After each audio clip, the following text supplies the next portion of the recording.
For nearly 30 years, surfing has shaped the person that I have become. Each swell is the rhythm that I measure time by.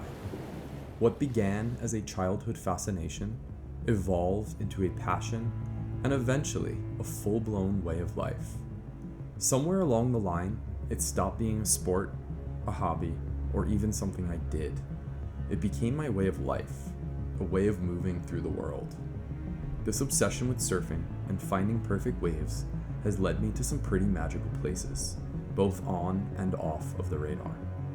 From tropical, postcard-like beaches to freezing cold tubing sandbars, as long as the waves are good, the mission is a success.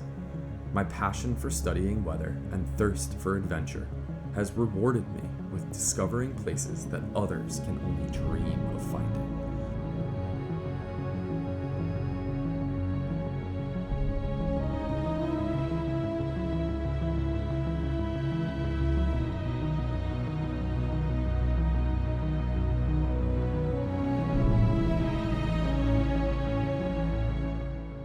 One minute you get the best wave of your life, and a moment later you are literally fighting for it. The ocean is humbling.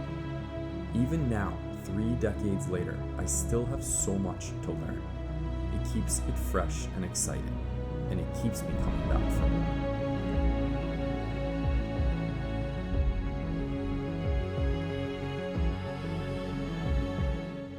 Surfers by nature tend to be protective, fiercely, sometimes beautifully so, a kind of guardianship of the places that have shaped them, but sometimes it is straight tribal.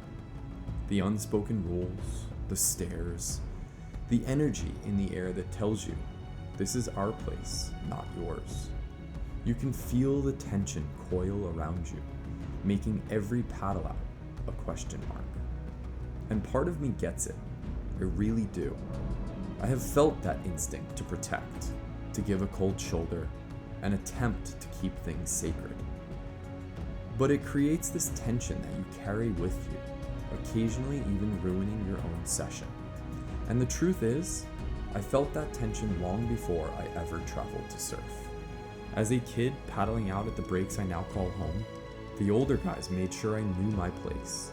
I learned early what getting yelled at was like in the lineup. Even now, decades later, there's still something deep inside that sometimes whispers, you're not welcome. What I have unfortunately realized that it doesn't always matter how quietly and how much respect you show up to a new place with.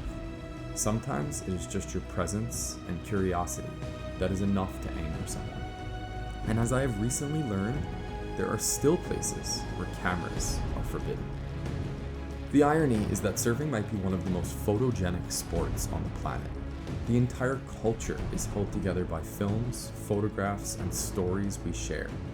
And yet, as I've learned in certain places, pulling out a camera can be seen as a threat. Not because of what it captures, but because of who might see it. And sometimes it draws lines you didn't even know you were crossing. And yet, I keep going. I paddle out again with new knowledge and new respect. The same respect that I often get from most of the other local surfers. Because beneath all of it, the beauty, the fear, the disappointment, lies something pure, something unexplainable that hooks you for life.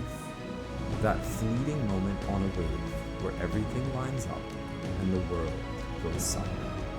A moment where, for a few seconds, you feel like you belong in a place where humans were never meant to be. Even after 30 years, I'm still chasing, still humbled, and still in love.